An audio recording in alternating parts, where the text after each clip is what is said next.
ಕೇಂದ್ರದಲ್ಲಿರುವಂಥ ನಮ್ಮ ನಾಯಕರು ದೇವೇಗೌಡರನ್ನ ಕುಮಾರಸ್ವಾಮಿನ ಅಪ್ಕೊಂಡು ಅವ್ರಿಗೆ ಗೌರವ ಕೊಟ್ಟು ಕರ್ಕೊಂಡಿದ್ದಾರೆ.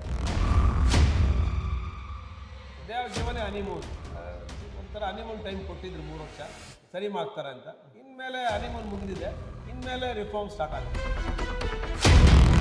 ಅಡ್ಡ ಮತದಾನ ಮಾಡಿರೋರು ಏನು ಮಾಡಬೇಕು? ಇಲ್ಲ, ಕಿಕ್ಔಟ್ ಮಾಡಬೇಕು, 1 ಸೆಕೆಂಡ್ ಪಾರ್ಟಿಲಿ ಇಟ್ಕೋಬಾರ್ದು.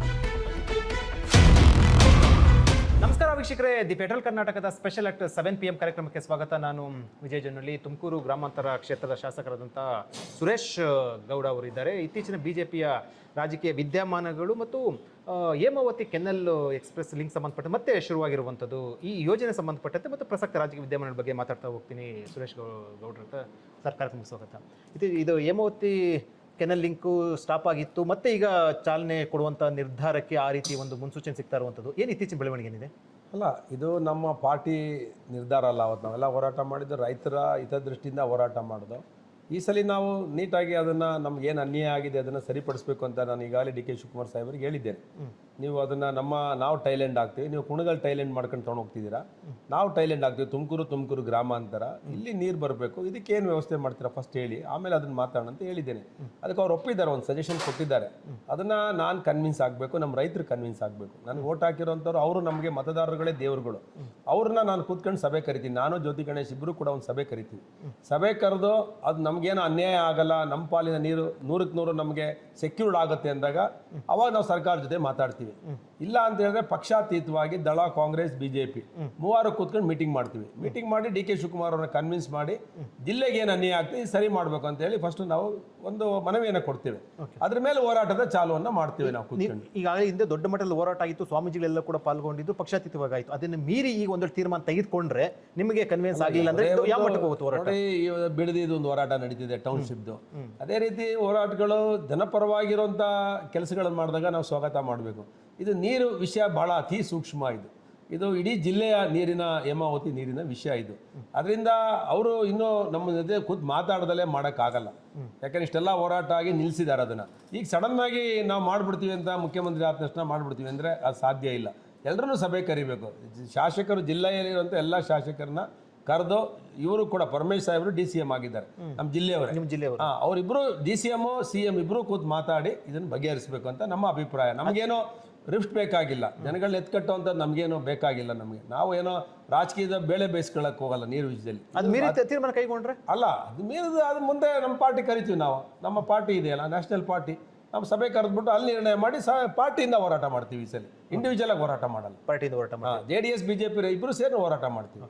ಇದನ್ನು ಹೊರತುಪಡಿಸಿ SIR ಆರಂಭ ಆಗಿರುವಂಥದ್ದು, ಈ ಕಾಂಗ್ರೆಸ್ನವರು ಕೂಡ ಅನೇಕ ಆಕ್ಷೇಪ ವ್ಯಕ್ತಪಡಿಸ್ತಾ ಇರುವಂಥದ್ದು, SIR ಇಂದ ಒಂದು ಅಂದರೆ ಮುಸ್ಲಿಂ ಸಮುದಾಯವನ್ನು ಟಾರ್ಗೆಟ್ ಮಾಡಲಾಗ್ತದೆ, ಅವರ ಮತಗಳನ್ನು ಕಸಿಲಾಗುತ್ತೆ, ಆ ಮೂಲಕ BJP ಸಂಚು ಮಾಡ್ತಾ ಇದೆ ಅನ್ನುವಂಥದ್ದು ಏನು ಹೇಳ್ಸುತ್ತೆ? ನೋಡ್ರಿ, ನಿರಂತರವಾಗಿ ಕಾಂಗ್ರೆಸ್ನವರು 2014 ನಂತರ ಇಡೀ ದೇಶದಲ್ಲಿ ನಿರಂತರವಾಗಿ ಸೋಲನ್ನು ಕಂಡಿದ್ದಾರೆ. ಪಾರ್ಲಿಮೆಂಟ್ ಇರ್ಬೋದು, ಅಸೆಂಬ್ಲಿ ಇರ್ಬೋದು, ಎಲ್ಲ ರಾಜ್ಯಗಳಲ್ಲೂ ಅವರು ಕಳ್ಕೊಂಡಿದ್ದಾರೆ. ಚುನಾವಣೆ ಸೋತ ಮೇಲೆ ನೈತಿಕತೆ ಹೊರಟೋಗುತ್ತೆ ಕಾರ್ಯಕರ್ತರಿಗೆ. ಅದಕ್ಕೆ ಅವ್ರು ಏನು ಮಾಡ್ತಾರೆ, ಮೈಂಡ್ ಸೆಟ್ನ ಸ್ಟ್ರಾಂಗ್ ಇರಬೇಕು. ಹೋರಾಟ ಮಾಡ್ಬೇಕಾದ್ರೆ ಕಾಂಗ್ರೆಸ್ ಪಾರ್ಟಿಲಿ ಇರುವಂಥ ಲೀಡರ್ಗಳಿಗೆ ಹೋರಾಟ ಮಾಡಬೇಕಾದ್ರೆ ಅವರಿಗೆ ನೈತಿಕತೆ ಬರಬೇಕು. ಇಲ್ಲ ಇದು ಮೋಸದಲ್ಲಿ ಸೋತವ್ರೆ ಅಂದಾಗ ಅವ್ರಿಗೆ ಜೋಶ್ ಬರ್ತದೆ. ಅಂದರೆ ಮತದಾರರ ಮೈಂಡ್ ಸೆಟ್ ಮಾಡೋಂಥದ್ದು. ಮೈಂಡ್ ಸೆಟ್ ಮಾಡಿದಾಗ ನಾವು ನಿಜವಾಗ್ಲೂ ಸೋತಿಲ್ಲ, ಮೋಸದಲ್ಲಿ ಸೋಲಿಸಿದ್ದಾರೆ ಎಲೆಕ್ಷನ್ ಕಮಿಷನರ್ ಜೊತೆ ಮೋದಿಯವರು ಸೇರ್ಕೊಂಡು ಅಂತೇಳಿ ಅಪಪ್ರಚಾರ ಮಾಡಿದ ತಕ್ಷಣ ಕಾಂಗ್ರೆಸ್ಸನ್ನು ಹುರುಪರಿಸುವಂಥದ್ದು. ಈ ಥರ ಸುಳ್ಳು ಹೇಳಿ, ಈ ಸುಳ್ಳು ಹೇಳೋ ಕೆಲಸವನ್ನು ಇಡೀ ದೇಶದಲ್ಲಿ ಮಾಡ್ತಿದ್ದಾರೆ. ಅದಕ್ಕೆ ಯಾರು ಕಚ್ಚೆ ಕಟ್ತಿಲ್ಲ. ಇಡೀ ದೇಶದ ಜನ ರಾಹುಲ್ ಗಾಂಧಿ ಕಾಂಗ್ರೆಸ್ ಬೇಡ ಅಂತೇಳಿ ಇಡೀ ದೇಶದ ಜನ ತೀರ್ಮಾನ ಮಾಡಿದ್ದಾರೆ. ಅದಕ್ಕೆ 3 ಪಾರ್ಲಿಮೆಂಟ್ ಚುನಾವಣೆಗಳು ಉದಾಹರಣೆ. ಅವರು ನೆಕ್ಸ್ಟ್ 2024ರಲ್ಲೂ ಕೂಡ ಇದೇ ರೀತಿ ಅಪಪ್ರಚಾರ ಮಾಡಿದ್ರು. ಏನಂತ ಹೇಳಿ, SC ST ರಿಸರ್ವೇಷನ್ನ ಕಿತ್ತಾಕ್ಬಿಡ್ತಾರೆ, ಕಾನ್ಸ್ಟಿಟ್ಯೂಷನ್ ಬದಲಾವಣೆ ಮಾಡ್ತಾರೆ ಅಂತೇಳಿ ಎಲ್ಲ ದಲಿತರುಗಳನ್ನ, ಇವ್ರನ್ನ ST ಸಮುದಾಯವನ್ನು ಎತ್ಕಟ್ಟಿದ್ದಕ್ಕೆ ಅವರು 100 ಸ್ಥಾನ ತಗೊಂಡ್ರು ಕಾಂಗ್ರೆಸ್ನವ್ರು. ಇಲ್ಲ ಅಂದರೆ ಅವ್ರನ್ನ 50 ಸೀಟಲ್ಲಿ ಇಳಿಸ್ತಾ ಇದ್ರು. ಹೋಸಲಿ ಏನಿತ್ತು, ಈ ಅಪಪ್ರಚಾರದಿಂದ 50 ಸೀಟ್ ಬಂತು. ಅವ್ರೇನು ಅನ್ಕೊಂಡಿದ್ದಾರೆ, ಈ ರೀತಿ ಅಪಪ್ರಚಾರಗಳನ್ನು ಇಡೀ ದೇಶದಲ್ಲಿ ಮಾಡಿದ್ರೆ ಜನ ಮರಳಾಗಿ ನಮ್ಗೆ ಓಟ್ ಹಾಕ್ತಾರೆ, ನಮ್ಮ ಜನ ನಮ್ಮ ಹತ್ರ ಉಳ್ಕೊಳ್ತಾರೆ, ಪ್ಲಸ್ SC STಗಳನ್ನ ಎತ್ಕಟ್ರೆ ಅವ್ರು ನಮ್ಮ ಜೊತೆ ಬರ್ತಾರೆ ಅಂತ ಅನ್ಕೊಂಡಿದ್ದಾರೆ. ಅದು ನಿಮಗೂ BJPಗೂ ಕೂಡ ಬಹುಮತ ಬಂದಿಲ್ಲ ರಾಷ್ಟ್ರ ಮಟ್ಟದಲ್ಲಿ. ಅಲ್ಲ, ಬಹುಮತ ನಮಗೆ ಬರೋದಕ್ಕೆ ಬೇರೆ ಬೇರೆ ಕಾರಣಗಳಿದ್ದವು. ನಮಗೆ ಆಂಟಿ ಇನ್ಕಂಬರೆನ್ಸ್ ಸ್ವಲ್ಪ ಇತ್ತು. ಆದರೆ ದೇಶದಲ್ಲಿ ಮೋದಿಯವರು ಇಡೀ ವಿಶ್ವವೇ ಅವ್ರನ್ನ ಮೆಚ್ಚಿದೆ. ಅಭಿವೃದ್ಧಿಯಲ್ಲಿ ಇವತ್ತು ದೇಶ 5ನೇ ಸ್ಥಾನ 4ನೇ ಸ್ಥಾನಕ್ಕೆ ಆರ್ಥಿಕವಾಗಿ ಬಂದು ಬಲಿಷ್ಠವಾಗಿ ನಿಂತಿದೆ ಅಂತ ಹೇಳಿದ್ರೆ, ದೇಶದಲ್ಲಿ ಎಲ್ಲ ಇಡೀ ಪ್ರಪಂಚದಲ್ಲಿ ರೆಸಿಷನ್ ಅಂದರೆ ಆರ್ಥಿಕ ಮುಗ್ಗಟ್ಟನ್ನು ಎದುರಿಸ್ತಾ ಇದೆ ಎಲ್ಲ ದೇಶಗಳು. ಅಮೆರಿಕಾಯಿಂದ ಹಿಡಿದು ಇಡೀ ವರ್ಲ್ಡ್ ಎದುರಿಸ್ತಾ ಇರೋಂಥ ಸಂದರ್ಭದಲ್ಲಿ ಭಾರತ ತನ್ನ ಕಾಲ್ ಮೇಲೆ ತಾನು ನಿಂತಿದೆ. ಅಂದ್ರೆ ರಾಜ್ಯದಲ್ಲಿ SIR ನಡೆಯುವಂತ ಸಂದರ್ಭದಲ್ಲಿ ಯಾವುದು ಮುಸ್ಲಿಂ ಮತಗಳು ಒಂದು ಕೂಡ ಮತಗಳು ಡಿಲೀಟ್ ಆಗೋದಿಲ್ವಾ? 100ಕ್ಕೆ 100 ಆಗಲ್ಲ. ಯಾಕೆ ಆಗಲ್ಲ ಅಂತ ಹೇಳಿದ್ರೆ, ಒಬ್ಬ ಮತದಾರ, ಈಗ ತುಮಕೂರು ಗ್ರಾಮಾಂತರದಲ್ಲಿ ಒಬ್ಬ ಮುಸಲ್ಮಾನರು ಮತದಾರ ಇರ್ತಾನೆ ಅನ್ಕೊಳ್ಳಿ. ಈ ಮತದಾರ ತುಮಕೂರಲ್ಲೂ ಇಟ್ಕೊಂಡಿರ್ತಾನೆ, ಮನೆ ಇರ್ತದೆ, ಅಲ್ಲೂ ಹೆಸರಿರ್ತದೆ. ಈ ಮತದಾರನ ವಂಶಸ್ಥರು ಯಾರ ಅಣ್ಣ ತಮ್ಮಂದಿರೋ ಎಲ್ಲ ಮೈಸೂರಿನಲ್ಲಿ ಇರ್ತಾರೆ, ಇನ್ಯಾರೊಬ್ಬ ಬಾಂಬೆಲಿ ಇರ್ತಾರೆ. ಒಂದು ಕುಟುಂಬದ ಮತಗಳು 5 ಕಡೆ ಇರ್ತವೆ. 5 ಕಡೆ ಇರೋನ ನೀನು 5 ಕಡೆಲೂ ಇವ್ರು ವೋಟರ್ ಲಿಸ್ಟ್ ಅಲ್ಲಿ ಇರ್ತಾರೆ. ಇದಾರ ಆ ರೀತಿ? ಇದ್ದಾರೆ 100ಕ್ಕೆ 100 ಇದ್ದಾರೆ. ನಮ್ಮಲ್ಲೇ ನಾವು ಒಂದು 5,000 ಜನ ತಗ್ಸಿದೀವಿ. ಆ ಥರ ಆಲ್ರೆಡಿ 5,000 ಜನ ತುಮಕೂರು ಗ್ರಾಮಾಂತರಲ್ಲೂ ತುಮಕೂರಲ್ಲಿದ್ದಾರೆ, ಕುಣಿಗಲಲ್ಲಿ ಇದ್ದಾರೆ, ಬೇರೆ ಬೇರೆ ಕಡೆ ಮದುವೆ ಆದ್ರೂ ಕೂಡ ಇವ್ರ ಹೆಸರುಗಳು ಇಲ್ಲಿವೆ. ಕೆಲವು ಮುಸ್ಲಿಂ ಅಂತಲ್ಲ, ಎಲ್ಲ ಸಮುದಾಯ ಎಲ್ಲದೂ ಇರ್ತವೆ, ಕಮ್ಮಿ ಅವು, ಬಟ್ ಇವರು ಜಾಸ್ತಿ ಇದ್ದಾರೆ, ಮುಸ್ಲಿಂ ಜಾಸ್ತಿ. ಅದರಿಂದ ಇವರ ಒಂದು 4-5,000 ಔಟ್ ಕಡಿಮೆ ಆಗ್ಬೋದು ಅಷ್ಟೇ. ಮ್ಯಾಕ್ಸಿಮಮ್ ಅಂದ್ರೆ ಒಂದು ಕ್ಷೇತ್ರದಲ್ಲಿ ಒಂದು 5,000. ವೆಸ್ಟ್ ಬೆಂಗಾಲು, ಅಸ್ಸಾಮು, ಬಿಹಾರಲ್ಲಿ ಆದಂಗೆ ಆಗಲ್ಲ. ಯಾಕೆಂದ್ರೆ ಅವೆಲ್ಲ ಬಾರ್ಡರ್ ಅವು, ಪಾಕಿಸ್ತಾನ ಮತ್ತೆ ಆಫ್ಘಾನಿಸ್ತಾನದ ಬಾರ್ಡರ್ಗಳು ಅವು. ಯಾವುದು ಅಸ್ಸಾಮಿಂದ ಹಿಡಿದು ನೀವು ಅಪ್ ಟು ವೆಸ್ಟ್ ಬೆಂಗಾಲ್ವರೆಗೂ ಪಾಕಿಸ್ತಾನ ಬಾರ್ಡರ್ ಇರೋದ್ರಿಂದ ಅಲ್ಲಿ ವಲಸಿಗರು ಬಂದು ಇಲ್ಲಿ ನೆಲೆಸ್ಬಿಟ್ಟಿದ್ದಾರೆ ಇಂಡಿಯಾ ದೇಶದಲ್ಲಿ.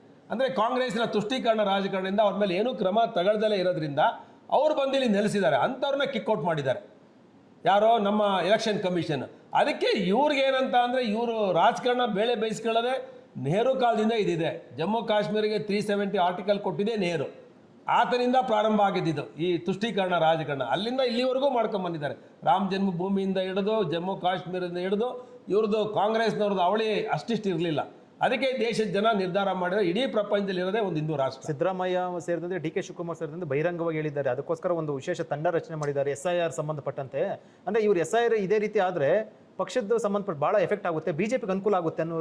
ಏನು ಆಗಲ್ಲ, ಬೇಕಾದ್ರೆ ನೀವು ನೋಡಿ, ನಾನು ಹೇಳ್ತೀನಲ್ಲ, ಇರೋದು 5% ಏರುಪೇರು ಆಗ್ಬೋದು ವೋಟರ್ ಲಿಸ್ಟ್. ಅಂದರೆ ಸತ್ತವ್ರನ್ನ, ಕೆಟ್ಟವ್ರನ್ನ, ಎಲ್ಲ ಜಾತಿಯಲ್ಲೂ ಇದ್ದಾರೆ. ಅವ್ರು ಸತ್ತೋದವ್ರನ್ನ ತೆಗ್ದಿಲ್ಲ, ಆಮೇಲೆ ಯುವಕರನ್ನ ಸೇರಿಸಿಲ್ಲ. ಎಷ್ಟು ತೆಗಿತಾರೋ ಅಷ್ಟು ಯುವಕರು ಸೇರಿಸ್ಬೇಕು. ಹೊರಗಡೆಯಿಂದ ಬಂದಿರೋನು ತೆಗಿತಾರೆ.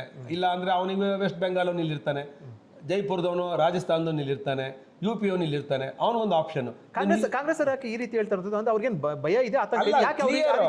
ಸಿದ್ದರಾಮಯ್ಯ ಅಂತ ನಾಯಕರು ಬಹಿರಂಗ ವೇದಿಕೆಯಲ್ಲಿ ಹೇಳ್ತಾರೆ ಅಂತಂದ್ರೆ ಅದು ಸಾಮಾನ್ಯ ಸಂಗತಿ. 22 ರಾಜ್ಯದಲ್ಲಿ ಸೋತವ್ರೆ, 3 ಪಾರ್ಲಿಮೆಂಟ್ ಚುನಾವಣೆಯಲ್ಲಿ ಮಣ್ಣು ಮುಕ್ಕವ್ರೆ, ಠೇವಣಿ ಕಳ್ಕೊಂಡವ್ರೆ. ಇಲ್ಲೇನೋ ಸ್ವಲ್ಪ ಕಾಂಗ್ರೆಸ್ನಲ್ಲಿ ನಮ್ಮ BJP ಆಂತರಿಕ ಕಚ್ಚಾಟದಿಂದ ಸ್ವಲ್ಪ ಅವ್ರಿಗೆ ಇಲ್ಲಿ ಉಸಿರಾಡ್ತವ್ರೆ. ಇವತ್ತು ಕೂಡ ನಮ್ಮ ಕೇಂದ್ರದ ವರಿಷ್ಠರು ಇನ್ನೊಂದು 2 ತಿಂಗಳಲ್ಲಿ ಒಂದು ಒಳ್ಳೆ ಗಟ್ಟಿ ನಿರ್ಧಾರ ತಗೊಳ್ತಾರೆ. ಗಟ್ಟಿ ನಿರ್ಧಾರ ತಗೊಂಡ್ಮೇಲೆ ಕಾಂಗ್ರೆಸ್ 2028ಗೆ ಟಾರ್ಗೆಟ್ ಕಾಂಗ್ರೆಸ್ ಅಂದರೆ BJP should win with JDS ಒಂದು 175 ಸೀಟ್ ನಾವು ಟಾರ್ಗೆಟ್ ಇಟ್ಕೊಂಡಿದ್ದೀವಿ.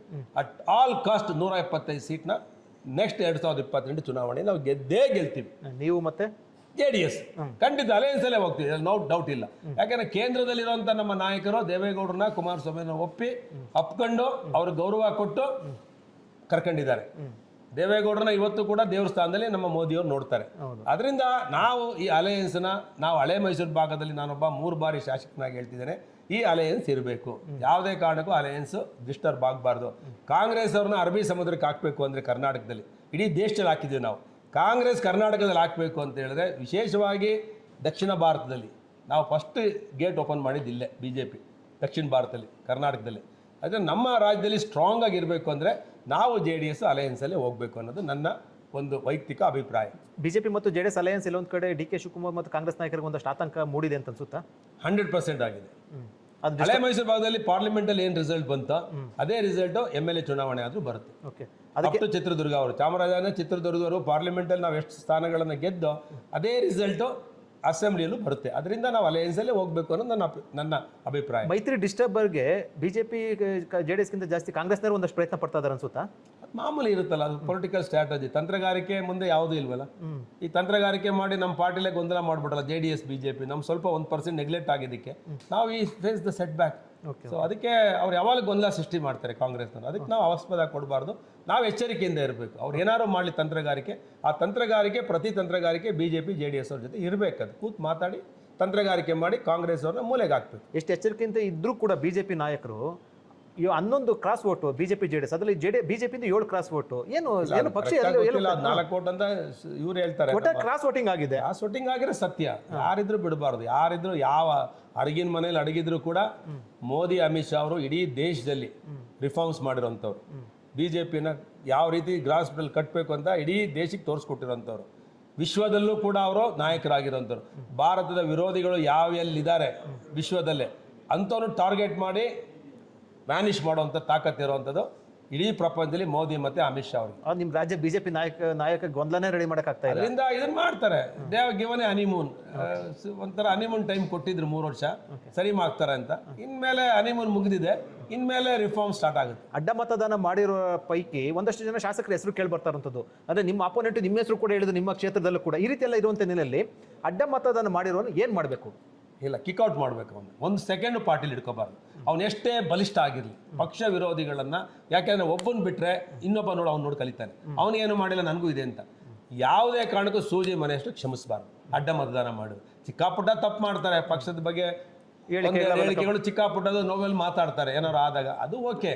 ಬಟ್ ಅಡ್ಡ ಮತದಾನ ಪಕ್ಷದ ಟಿಕೆಟ್ ಇಂದ ಗೆದ್ದು ಪಾರ್ಟಿ ವಿಪ್ ಕೊಟ್ಟು ಹೈಕಮಾಂಡ್ ಹೇಳಿ ಅಡ್ಡ ಮತದಾನ ಮಾಡೋನಿಗೆ ಅವನಿಗೆ ಕ್ಷಮೆನೇ ಇರಬಾರ್ದು. ಯಾವುದೇ ಕ್ಷಣದಲ್ಲೂ ಸೂಜಿ ಮನೆಯಷ್ಟು ಕ್ಷಮೆ ಕೇಳಬಾರ್ದು, ಅವನಿಗೆ ಕಿಕ್ಔಟ್ ಮಾಡಬೇಕು. That's not my word. Okay, ಮಾಡ್ತಾರೆ ಅದು ಪಕ್ಷ ಮಾಡ್ತಾರೆ. ನಮ್ಮ ನಾಯಕರ ಮೇಲೆ ನಮ್ಗೆ ವಿಶ್ವಾಸ ಇದೆ, 100ಕ್ಕೆ 100 ಮಾಡ್ತಾರೆ. ಅಂತಿಮವಾಗಿ ರಾಜ್ಯ ಬಿಜೆಪಿನಲ್ಲಿ ಎಲ್ಲೂ ಕೂಡ ಸರಿ ಇಲ್ಲ. ಒಂದು ಕಡೆ ಸದಾನಂದ ಗೌಡರ ಹೇಳಿಕೆ ಬಂತು, ಬಿಜೆಪಿ ರಾಜ್ಯಾಧ್ಯಕ್ಷರ ಬದಲಾವಣೆ ಸಂಬಂಧಪಟ್ಟಂತೆ ಅವರ ನಾಯಕತ್ವ ಇವೆಲ್ಲವೂ ಕೂಡ ಇರುವಂಥದ್ದು. ಏನು ಪಕ್ಷದಲ್ಲಿ ಎಲ್ಲವೂ ಸರಿ ಇಲ್ವ? ಏನು ಎಲ್ಲೋ ಹೋಗುತ್ತೆ? ಏನೋ ಅವ್ರಿಗೆ ಪಾರ್ಟಿ ಸರಿ ಹೋಗ್ಬೇಕು ಅಂತ ಆತಂಕ ಇರ್ಬೋದು ಅಷ್ಟೇ. ಸದಾನಂದ ಗೌಡರು ಏನಾದ್ರು ಅದು ಹೇಳಿಲ್ಲ ಅಂತ ಹೇಳಿದ್ದಾರೆ, ಅವ್ರಿಗೆ ಆತಂಕ ಇರ್ಬೋದು. ಪಾರ್ಟಿ ನಾನೊಬ್ಬ ರಾಜ್ಯ ಅಧ್ಯಕ್ಷ ಆಗಿದ್ದೆ, ಮುಖ್ಯಮಂತ್ರಿ ಆಗಿದೆ, ಕೇಂದ್ರದ ಮಂತ್ರಿ ಆಗಿದೆ, ಪಕ್ಷ ಸ್ವಲ್ಪ ಸೆಟ್ ಬ್ಯಾಕ್ ಆಗ್ತಿದೆ, ಇದು ಸರಿ ಹೋಗ್ಬೇಕು ಅನ್ನೋದು ಅವರು ಏನೋ ಹೇಳಿದ್ರೆ, ಹೇಳಿಲ್ಲ ಅಂದರೆ ಇಲ್ಲ, ನಾನು ಅವ್ರು ಹೇಳಿರಲ್ಲ ಅಂತ ನಾನು ಅಂದ್ಕೊಂಡಿದ್ದೇನೆ. ಹೇಳಿದರೆ ಆತಂಕದಿಂದ ಹೇಳಿರ್ಬೋದು ಪಕ್ಷದ ದೃಷ್ಟಿಯಿಂದ ಅಂತ ಅನಿಸುತ್ತೆ ಮೇಲ್ನೋಟಕ್ಕೆ. ನನಗೆ ಗೊತ್ತಿಲ್ಲ ಯಾವ ಕಾರಣಕ್ಕೆ ಹೇಳಿದ್ದಾರೆ ಅಂತ. ಬಟ್ ಎಲ್ಲವೂ ಸರಿ ಹೋಗುತ್ತೆ, ನಾವೆಲ್ಲರೂ ಒಗ್ಗಟ್ಟಾಗಿ ಹೋಗ್ತೀವಿ. 2 ತಿಂಗಳಲ್ಲಿ ಏನೋ ತೀರ್ಮಾನ ತೆಗೆದುಕೊಳ್ತಾರೆ ಹೈಕಮಾಂಡ್, ನಿರ್ಧಾರ ಏನು? ಪಕ್ಷ ಏನು ನಿರ್ಧಾರ ತಗೊಂಡು ಅದು ತಲೆ ಬಾಗ್ತೀನಿ ನಾನು, ಅದು ನಮ್ಮ ತಾಯಿ ಸಮಾನ. ಓಕೆ, ನೀವು ಹೇಳಿದ್ರೆ 2 ತಿಂಗಳಲ್ಲಿ ಹೈಕಮಾಂಡ್ ಒಂದು ಅಲ್ಲ, ಏನೇ ನಿರ್ಧಾರ ತಗೊಳ್ಳಿ ಪಕ್ಷ, ಅದಕ್ಕೆ ನಾವು ತಲೆ ಬಾಗ್ತೀನಿ. ಪಕ್ಷ ಈಸ್ ಸುಪ್ರೀಂ ಫಾರ್ ಮೀ. ಪಕ್ಷ ಏನು ಹೇಳುತ್ತೋ ಅದಕ್ಕೆ ನಾನು ಬದ್ಧ ಆಗಿರ್ತೀನಿ. ಪಕ್ಷದ ಒಂದು ಅಂಬರೆಲ್ಲ ಕೆಳಗಡೆ ನಾವೆಲ್ಲ ಕೆಲಸ ಮಾಡ್ತೀವಿ. 2028ಕ್ಕೆ ಮತ್ತೆ ಡಿ ಕೆ ಶಿವಕುಮಾರ್ ಸಿಎಂ ಆಗ್ತೀನಿ, ಮತ್ತೆ ಅಧಿಕಾರ ಬರುತ್ತೆ ಅಂತ ಹೇಳ್ತಾ ಇದ್ದಾರೆ. ವಿಶ್ವಾಸ ಇಲ್ವಾ? ಯಾವಾಗ ಮುಖ್ಯಮಂತ್ರಿ ಆದವನಿಗೆ ವಿಶ್ವಾಸ ಇಲ್ಲ ಅಂತ ಹೇಳಿದ್ರೆ ಅವನೇ ಕಿತ್ತು ಇನ್ನು 2 ತಿಂಗಳಲ್ಲಿ ಕೆಳಗೆ ಎಳೆದ್ಬಿಡ್ತಾರೆ. ಈಗಲೇ ಸ್ಟಾರ್ಟ್ ಆಗಿದೆ ಅವರಿಗೆ. ಡಿ ಕೆ ಶಿವಕುಮಾರ್ಗೆ ಕ್ಯಾಬಿನೆಟ್ ವಿಸ್ತರಣೆ ಮಾಡಿದ ತಕ್ಷಣವೇ ಕೃಷ್ಣ ಬೈರೇಗೌಡನಿಗೆ ನನಗೆ ನಗರಾಭಿವೃದ್ಧಿ ಖಾತೆ ಕೊಟ್ಟ ತಕ್ಷಣ ಬೆಂಗಳೂರನ್ನ ನಾನು ಬೇಡ ಅಂತ ಹೇಳಿದ್ರು. ಅದಾದಮೇಲೆ ನೆಕ್ಸ್ಟ್ ಇನ್ನೊಬ್ಬರು ರಾಮಲಿಂಗಾರೆಡ್ಡಿ ಅವರು ನನಗೆ ನೀರಾವರಿ ಖಾತೆ ಬೇಡ ಅಂತ ಹೇಳಿದ್ರು. ಇನ್ನೂ ಹಲವಾರು ಜನರಿಗೆ ಅಸಮಾಧಾನ ಇದೆ. ಏನಂತ, ನನಗೆ ಮುಜರಾಯಿ ಖಾತೆ ಬೇಕು, ನನಗೆ ರೆವಿನ್ಯೂ ಬೇಡ, ನನಗೆ RDPR ಬೇಡ, ಹೀಗೆ ಸುಮಾರು ಗೊಂದಲಗಳಿದೆ. ಆದರೆ ಎಲ್ಲ ಬೂದಿ ಮುಚ್ಚಿದ ಕೆಂಡ ಥರ ಇದೆ. ಅದಕ್ಕೆ DKC ಅವರು ಏನೋ ಒಂದು ಮೈಂಡ್ ಸೆಟ್ ಮಾಡ್ತಾರೆ, 2028ಕ್ಕೆ ಕಾಂಗ್ರೆಸ್ ಸರ್ಕಾರನೇ ಬರುತ್ತೆ, ನಾನೇ ಮುಖ್ಯಮಂತ್ರಿ ಅಂತ. ಕಾಂಗ್ರೆಸ್ನಲ್ಲಿ ಸಿದ್ದರಾಮಯ್ಯನ ಟ್ರೂಪು ಏನು ಮಾಡುತ್ತೆ ಅಂತ ಗೊತ್ತಿಲ್ಲ, ಜಾರಕಿಹೊಳಿ ಟ್ರೂಪು ಏನು ಮಾಡುತ್ತೆ ಅಂತ ಗೊತ್ತಿಲ್ಲ, MB ಪಾಟೀಲ್ ಟ್ರೂಪು ಏನು ಮಾಡುತ್ತೆ ಗೊತ್ತಿಲ್ಲ, ನಮ್ಮ ಪರಮೇಶ್ವರ್ ಅವರು ನಾನು ಮುಖ್ಯಮಂತ್ರಿ ಆಗಲೇಬೇಕು ಅಂತ ಕೂತಿದ್ರು, ಅವ್ರೇನು ಮಾಡ್ತಾರೆ ಗೊತ್ತಿಲ್ಲ. ಇಲ್ಲಿ ಬಣಗಳ ಮಧ್ಯೆ DK ಶಿವಕುಮಾರ್ 2028 ಅಲ್ಲ, 2028 ಈಗಿದೆಯಲ್ಲ 1.25 ವರ್ಷ, ಅದನ್ನು ಹೆಂಗೆ ಪೂರೈಸ್ತಾರೆ ಅನ್ನೋದು ಬಹಳ ಮುಖ್ಯ. ಅದನ್ನು ಪೂರೈಸಲಿ, ಆಮೇಲೆ 2028 ಅದ್ರ ಎಫೆಕ್ಟ್ ನಿಮಗೆ ಆಗುತ್ತೆ 2028ಕ್ಕೆ. ನಮ್ಮ ಪಾರ್ಟಿ ನೋಡ್ರಿ, ನಾವು ಕಾಂಗ್ರೆಸ್ಸು ನಮ್ಮ ವೀರೇಂದ್ರ ಪಾಟೀಲ್ ಇದ್ದಾಗ 178 ಸೀಟ್ ಬಂತು. ಎಲೆಕ್ಷನ್ 3 ಜನ ಮುಖ್ಯಮಂತ್ರಿ ನೋಡಿದ್ರು, ಅವಾಗ 30 ಸೀಟಿಗೆ ಬಂತು. ಈ ಸಲ 20 ಸೀಟಿಗೆ ಬರುತ್ತೆ ಅಷ್ಟೇ. ಯಾವಾಗ ಸಿದ್ದರಾಮಯ್ಯನ ಮುಖ್ಯಮಂತ್ರಿ ಬದಲಾವಣೆ ಮಾಡಿದ್ರೋ ಕಾಂಗ್ರೆಸ್ 20 ಸೀಟಿಗೆ ಗ್ಯಾರಂಟಿ ಬರುತ್ತೆ, ಇದು ಬರ್ದಿಟ್ಕೊಳ್ಳಿ. ಓಕೆ, ಅಂತಿಮವಾಗಿ ನೀವು ಶಾಸಕರಾಗಿ ಮತ ಹಾಕಿದ್ದೀರಾ, ನಾನು ಕ್ರಾಸ್ ವೋಟಿಂಗ್ ಅಂತ ಹೇಳ್ತಾ ಇಲ್ಲ, ಮತ ಹಾಕಿದ್ದೆ, ಪಕ್ಷ ಯಾರು ಕೇಳಿದ್ರೆ ನೀವು ಅವ್ರು ಮತ ಹಾಕಿದ್ದೀರಾ. ಇಷ್ಟೆಲ್ಲ ಗೊಂದಲ ಮಧ್ಯೆ ಬಿಜೆಪಿಲಿ ಕೂಡ ಬಣಗಳಿರುವಂಥದ್ದು, ಸರಿಯಾಗಿ ಮ್ಯಾನೇಜ್ಮೆಂಟ್ ಆಗಿಲ್ಲ, ಪೊಲಿಟಿಕಲ್ ಮ್ಯಾನೇಜ್ಮೆಂಟ್, ಇವು ಅನಿಸ್ತಾ ಇಲ್ವಾ ನಿಮಗೆ ಶಾಸಕರಾಗಿ, ಒಬ್ಬ ಹಿರಿಯ ಶಾಸಕರಾಗಿ? ಅಲ್ಲ, ಇಷ್ಟು ದೇಶದಲ್ಲಿ ಆಡಳಿತವನ್ನು ನಡೆಸ್ತಿದ್ದೀವಿ ನಾವು, 22 ರಾಜ್ಯಗಳಲ್ಲಿ ನಡೆಸ್ತಿದ್ದೀವಿ. 3ನೇ ಬಾರಿ ದೇಶದ ಪ್ರಧಾನಮಂತ್ರಿಯಾಗಿ ನರೇಂದ್ರ ಮೋದಿಯವರು ಮುನ್ನಡೆಸ್ತಿದ್ದಾರೆ ದೇಶವನ್ನು. ಒಬ್ಬ ಬಲಿಷ್ಠ ವಿಶ್ವ ನಾಯಕ ಅಂತ ನಾವೆಲ್ಲ ಹೇಳ್ತೀವಿ. Amit Shah also very strong ರಾಷ್ಟ್ರೀಯ ಅಧ್ಯಕ್ಷ ಆಗಿದ್ದರು, ಹೋಮ್ ಮಿನಿಸ್ಟರ್ ಆಗಿರೋರು. ಅಷ್ಟು ಸ್ಟ್ರಾಂಗ್ ಆಗಿರೋಂಥ ಅಮಿತ್ ಶಾ ಮತ್ತು ಮೋದಿಯವರು ಕರ್ನಾಟಕದಲ್ಲಿ ಹೋದ ಸಲಿನೇ ಕೈ ಸುಟ್ಕೊಂಡಿದ್ವಿ ನಾವು. 64 ಸ್ಥಾನ ಬಂದು ಕೈ ಸುಟ್ಕೊಂಡಿದ್ವಿ. ಈ ಸಲ ನಮಗೆಲ್ಲವೂ ಗೊತ್ತು, ನಾವು ಯಾಕೆ ಸೋತೋ, ಯಾಕೆ 64 ಸೀಟ್ ಬಂದು, ಎಲ್ಲವೂ ಒಂದು PhD ಆಗಿದೆ. ರೈಟ್ ಟೈಮಲ್ಲಿ ನೀವು ನೋಡ್ತಾ ಇರಿ. ನೀವೇ ಹೇಳ್ತೀರಾ 175 ಸೀಟ್ ನೀವು ಬರ್ತೀರಾ ಅಂತ, ಮೀಡಿಯಾದವರೇ ಹೇಳ್ತೀರಾ. ಅದು ಒಂದು ಭಾಗ. ಆದರೆ ಇತ್ತೀಚೆಗೆ ನಡೆದಂಥ ಪರಿಷತ್ ಚುನಾವಣೆಯಲ್ಲಿ ಸರಿಯಾಗಿ ಪೊಲಿಟಿಕಲ್ ಮ್ಯಾನೇಜ್ಮೆಂಟ್ ಆಗಿಲ್ಲ, ಸರಿಯಾಗಿ ನಿರ್ಧಾರಗಳಾಗಿಲ್ಲ ಅನ್ನುವಂಥದ್ದು, ಅಂದರೆ ರಾಜ್ಯ ಬಿಜೆಪಿ ನಾಯಕರ ಒಂದು ಸಾಮರ್ಥ್ಯ ಇದಕ್ಕೆ ತೋರಿಸ್ತಾ ಇಲ್ವಾ ಇದನ್ನ? ಅಲ್ಲ, ಪೊಲಿಟಿಕಲ್ ಸ್ಟ್ರಾಟಜಿ ಹೇಗಿರುತ್ತೆ ಯಾವಾಗಲೂ ಅಂತ ಹೇಳಿದ್ರೆ, ತುಂಬ ಬುದ್ಧಿವಂತರಾಗಿ ಇಬ್ಬರು ಕೆಲಸ ಮಾಡ್ತಾರೆ, ಅಶೋಕ್ ಅವರು ಮತ್ತು ವಿಜೇಂದ್ರ ಅವರು. ಆದರೆ ಎಲ್ಲೋ ಒಂದು ಕಡೆ ಸ್ಟ್ರಾಟಜಿ ಫೇಲ್ಯೂರ್ ಆದಾಗ ಅದ್ರ ಹೊಣೆನ ಹೊರಬೇಕಾಗುತ್ತೆ. ಯಾಕೆಂದರೆ ಫೇಲ್ಯೂರಿಗೆ, ಸೋಲ್ಗೆ 108 ಜನ ಅಪ್ಪ ಅಮ್ಮದಿರು, ಗೆಲುವು 108 ಜನ ಅಪ್ಪ ಅಮ್ಮದಿರು, ಸೋಲ್ಗೆ ಯಾರೂ ಇರಲ್ಲ, ಎಲ್ಲರೂ ಓಡೋಗ್ಬಿಡ್ತಾರೆ. ಈಗ ಇವರಿಬ್ಬರೇ ಎದುರಿಸ್ಬೇಕು, ಅಶೋಕ್ ಅವರು ಮತ್ತು ವಿಜೇಂದ್ರ ಅವರು. ಅವರಿಬ್ಬರು ಕೂಡ ಪ್ರಯತ್ನ ಮಾಡಿ ಎಷ್ಟು ಸ್ಟ್ರಾಟಜಿ ಮಾಡೋಕ್ಕೋ ಮಾಡಿದ್ರು. ಎಲ್ಲ ಒಂದು ಕಡೆ ಮನೆ ಕಳ್ಳರನ್ನ ಹಿಡಿಯೋಕ್ಕಾಗತ್ತಾ? ಮನೆ ಕಳ್ಳರ ಮೇಲೆ ಮನೆಯವ್ರ ಮೇಲೆ ನಂಬಿಕೆ ಇತ್ತು. ಮನೆ ಕಳ್ಳರುಗಳೇ ಕದ್ಬಿಟ್ರೆ ಮನೆಯಲ್ಲಿ, ಈಗ ನಾನು ಇಲ್ಲ ಬಂದಿದ್ವಿ, ನಾವೇ ಕದ್ಬಿಟ್ರೆ, ಇದು ನಮ್ಮ ಆಫೀಸ್ ಇದ್ದು, ವಿರೋಧ ಪಕ್ಷದ ಆಫೀಸಲ್ಲಿ ನಾನು ಕೂತಿದ್ದೇನೆ, ನಾವೆಲ್ಲಿ ಕದ್ಬಿಟ್ರೆ? ಯಾವಾಗಲೂ ಮನೆ ಕಳ್ಳರನ್ನ ಹಿಡಿಯೋಕ್ಕಾಗಲ್ಲ. ಅದೆಲ್ಲ ಕಡೆ ಮೈತ್ರಿ ಅಭ್ಯರ್ಥಿ ಹಾಕಿದ್ದೆ ಸರಿ ಇರಲಿಲ್ಲ ಅಥವಾ ಬೇಕಾಯ್ತು, ಆ ರೀತಿ ಚರ್ಚೆ ಇತ್ತು. ಇಡೀ ದೇಶದಲ್ಲಿ ಮೈತ್ರಿ ಅಭ್ಯರ್ಥಿ ಹಾಕಿ ಸೋಲ ಕಡೆ ಗೆದ್ದಿದ್ದೇವೆ ನಾವು. ಬಿಜೆಪಿಯವರು ರೋಲ್ ಮಾಡೆಲ್ ಫಾರ್ ದಟ್. ಸೋಲೋದನ್ನ ಗೆಲ್ಲಿಸೋದೇ ನಮ್ಮದು ರಾಜ್ಯಸಭಾದಲ್ಲಿ MLC ಒಳಗೆ. That is the strategy of the BJP. ಅದನ್ನ ಎಲ್ಲ ಇಡೀ ದೇಶದಲ್ಲಿ ಮಾಡೋದು, ನಾವು ಇಲ್ಲಿ ಫೇಲ್ಯೂರ್ ಆಗ್ಬಿಟ್ವಲ್ಲ, ಅದು ನಮಗೆ ತುಂಬ ಕಸಿವಿಸಿ ಆಗಿರೋದು. ಮುಂದೆ ಇದ್ರದ್ದು ರಿವೆಂಜ್ ತಿಳಿಸ್ಕೊಳ್ತೀರಾ? ಕಾದ್ ನೋಡಿ, ರಿವೆಂಜ್ ತಿಳಿಸ್ಕೊಂಡು ಹೇಳಲ್ಲ, ಮಾಡಿ ತೋರಿಸ್ತಾನೆ. ವೀಕ್ಷಕರೇ, ಇದು ಬಿಜೆಪಿಯ ಹಿರಿಯ ಶಾಸಕ ಬಿ ಸುರೇಶ್ ಗೌಡ ಅವರ ಒಂದು ಅಭಿಪ್ರಾಯ. ಭಾಳ ಸ್ಪಷ್ಟವಾಗಿ ಹೇಳಿರುವಂಥದ್ದು, ಯಾರು ಅಡ್ಡ ಮತದಾನ ಮಾಡಿದಾರಲ್ಲ ಅವ್ರನ್ನ ಪಕ್ಷದಿಂದ ಕಿಕ್ಔಟ್ ಮಾಡಬೇಕು, ಕಿಕ್ಔಟ್ ಮಾಡ್ತಾರೆ ಅಂತ ಹೇಳಿರುವಂಥದ್ದು. ಅದರ ಜೊತೆಗೆ SIR ಸಂಬಂಧಪಟ್ಟಂತೆ ಇದೆಯಲ್ಲ, ಅದು ಅದರ ಜೊತೆಗೆ BJP ಮತ್ತು JDS ಮೈತ್ರಿ ಗಟ್ಟಿಯಾಗಿರುತ್ತೆ ಮತ್ತು 175 ಸ್ಥಾನ ಗೆಲ್ಲುತ್ತೆ ಅಂತ ವಿಶ್ವಾಸವನ್ನು ವ್ಯಕ್ತಪಡಿಸಿರುವಂಥದ್ದು.